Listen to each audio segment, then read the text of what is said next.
KGF chapter 3 की शुरुआत होती है रमिका सेन के पीएम ऑफिस से। रमिका सेन को एक ऑफिसर बता रहा होता है कि पिछले 3 सालों से रॉकी ने विदेशों तक अपना बिजनेस फैला दिया था और इंडोनेशिया और अमेरिका में भी उसने कई इलीगल काम किए थे। इसीलिए इंडोनेशिया और अमेरिका की सिक्योरिटी फोर्स भी रॉकी को पकड़ना चाहती थी, पर अब रॉकी मर चुका है। पर इंडोनेशिया और अमेरिका में रॉकी के इलीगल काम अभी भी चल रहे हैं। रमिका सेन कहती है तो इंडोनेशिया और अमेरिका की गवर्नमेंट को उसके खिलाफ एक्शन लेना चाहिए। तभी वो ऑफिसर बताता है कि गवर्नमेंट ऐसा नहीं कर सकती, क्योंकि रॉकी ने 1979 से 1981 तक इन 3 सालों के अंदर ही अपने सोने के बिजनेस को काफी बड़ा कर लिया था। विदेशों में भी हजारों लाखों लोग उसके लिए काम करते हैं और खुद गवर्नमेंट के लोग भी उसके साथ मिले हुए हैं। इसीलिए गवर्नमेंट चाहकर भी उसके खिलाफ एक्शन नहीं ले सकती। फिल्म की कहानी अब फ्लैशबैक में जाती है और हमें रॉकी के जीवन के उन्हीं 3 सालों के बारे में पता चलता है, जिसमें उसने अपने साम्राज्य को विदेशों तक फैला दिया था। सभी माइनों पर कब्जा होने के बाद रॉकी ने और कई माइनों की खोज कर ली थी और सभी लोगों को उनकी खुदाई में लगा दिया था। रॉकी ने उन सभी माइनों से तेजी से सोना निकाला और इकट्ठा करता गया और बाहर के बड़े बड़े देशों में एक्सपोर्ट करने लगा। रॉकी को विदेशों से काफी बड़े बड़े ऑर्डर आने लगे, जिनको पूरा करने के लिए उसने खुदाई को और तेज करवा दिया था। दूसरी तरफ से उसने माइन की खुदाई के लिए और सोने की खोज के लिए अमेरिका से कई टेक्नोलॉजी मशीन भी मंगाई थी, जिससे वो जल्द से जल्द इन सभी माइनों का सोना निकालकर इकट्ठा कर सके।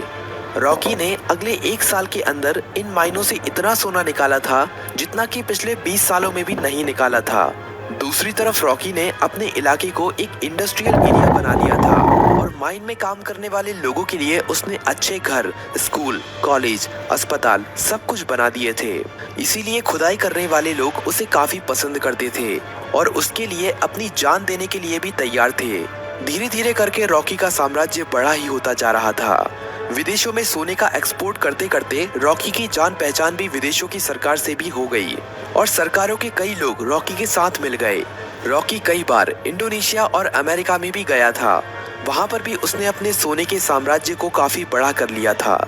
इस साम्राज्य को फैलाने में सरकार के कई लोगों ने उसकी मदद की थी और रॉकी ने एक गैंग अपनी इंडोनेशिया में और एक अमेरिका में भी खड़ी कर ली थी और रॉकी ने इन गैंग के लिए अपना एक एक लीडर भी बना लिया था और रॉकी उन सभी का राजा बन गया था। इस तरह से रॉकी ने अपने साम्राज्य को विदेशों तक फैला दिया था।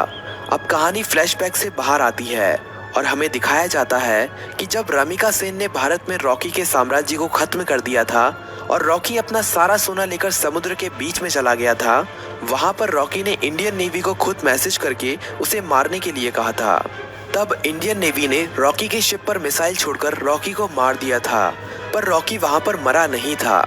रॉकी का सारा सोना उसी समुद्र की गहराइयों में उसी जहाज में दफन है और रॉकी को अमेरिका के सबमरीन ने बचा लिया था। ये सबमरीन अमेरिका के एक बिजनेसमैन की थी, जिसे रॉकी ने उन 3 सालों के बीच में अपना पार्टनर बना लिया था। रॉकी अब अमेरिका में सबसे छुपकर रह रहा था और वो महीने में कभी कभी इंडिया भी किसी को फोन करता था कि केजीएफ का क्या हुआ, केजीएफ को ठीक होने में कितना समय लगेगा। अब कहानी इंडिया में शिफ्ट होती है और हमें दिखाया जाता है कि सलार केजीएफ के तबाह होने के बाद केजीएफ को दोबारा से खड़ा कर रहा है और जो लोग बच गए थे उन सभी लोगों के साथ मिलकर रॉकी के साम्राज्य को दोबारा से खड़े करने में लगा हुआ है।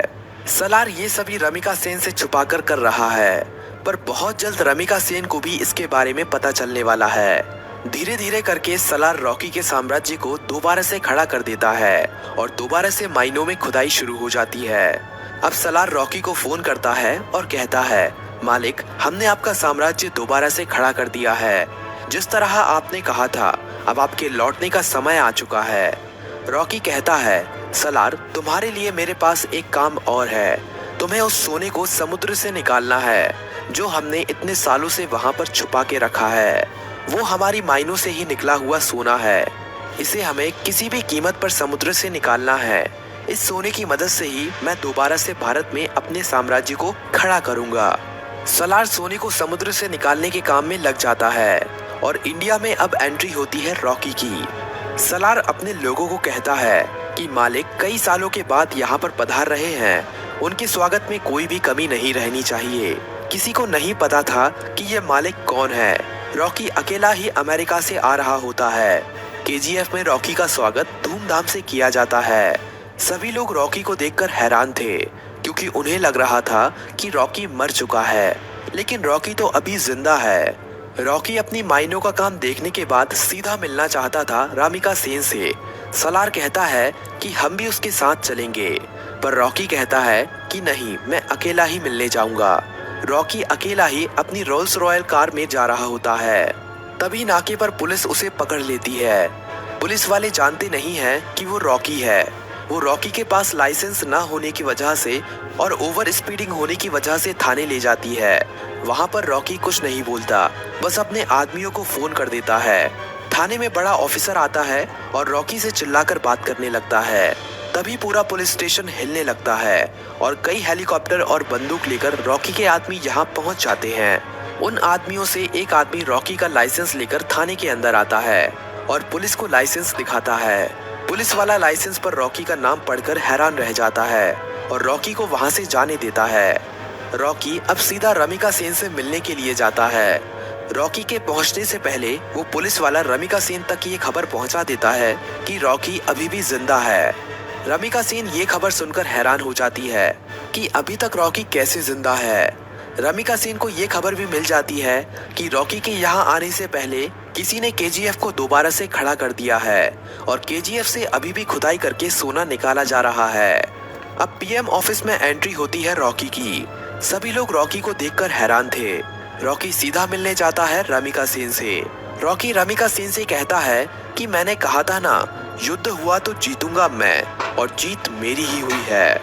रमिका सेन कहती है कि अच्छा है, तुम जिंदा हो, अब मैं तुम्हारे सामने ही तुम्हारे केजीएफ को तुमसे छीन लूंगी। रॉकी कहता है कि उसकी नौबत ही नहीं आएगी। रमिका सेन रॉकी की इस बात को समझ नहीं पाती। तभी रॉकी वहां से चला जाता है। अगले कुछ ही दिनों में रॉकी रमिका सेन की सरकार गिरा देता है और सरकार में अपनी पार्टी को जिताकर अपने आदमी को प्रधानमंत्री बना देता है। रॉकी अब दोबारा रमिका सेन को फोन करता है और कहता है कि अब क्या करोगे, अब तो तुम्हारी सरकार भी नहीं रही। रमिका सेन कहती है कि अब मेरी जिंदगी का एक ही मकसद है, तुम्हारी मौत। रमिका सेन रॉकी के सभी दुश्मनों को इकट्ठा करती है। रमिका सेन इनायत खली से भी हाथ मिला लेती है और जितने भी रॉकी के देश विदेश में दुश्मन थे, सभी को इकट्ठा करके रॉकी को मारने का प्लान बनाती है। रॉकी को मार पाना आसान नहीं था। रॉकी जितना अकेला खतरनाक था, उससे ज्यादा खतरनाक उसके गैंग के लोग थे। रमिका सेन को इंडोनेशिया और अमेरिका की गवर्नमेंट से भी सपोर्ट मिलता है, लेकिन रॉकी जानता था कि रमिका सेन उसके केजीएफ को तबाह करने में अपना पूरा जी जान लगा देगी।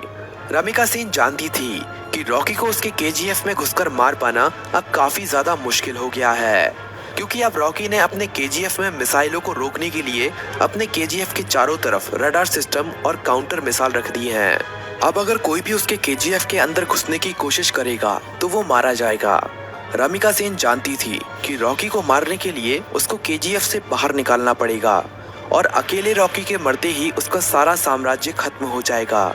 इंडिया में अपनी गवर्नमेंट खड़ी करने के बाद इंडिया की गवर्नमेंट रॉकी के लिए एक काफी बड़ी पार्टी रखती है। इस पार्टी में विदेशों के बड़े बड़े बिजनेसमैन, बड़ी बड़ी गवर्नमेंट के लीडर आते हैं। रॉकी की सिक्योरिटी के लिए इस पार्टी में काफी ज्यादा सिक्योरिटी लगी हुई थी। रॉकी पार्टी में पहुंच जाता है। थोड़ा नाच गाना होने के बाद पार्टी में एंट्री होती है रमिका सेन की। रॉकी से थोड़ी बातचीत करने के बाद रमिका सेन कहती है कि अब समय आ गया है कि तुम्हारे साम्राज्य को यहीं पर खत्म कर दिया जाए। पर तभी रॉकी के चारों तरफ हजारों लोग उसके ऊपर बंदूक तानकर खड़े हो जाते हैं। रॉकी की खुद की गवर्नमेंट उसे धोखा दे देती है और विदेशों से आए हुए बिजनेसमैन भी उसकी मौत का तमाशा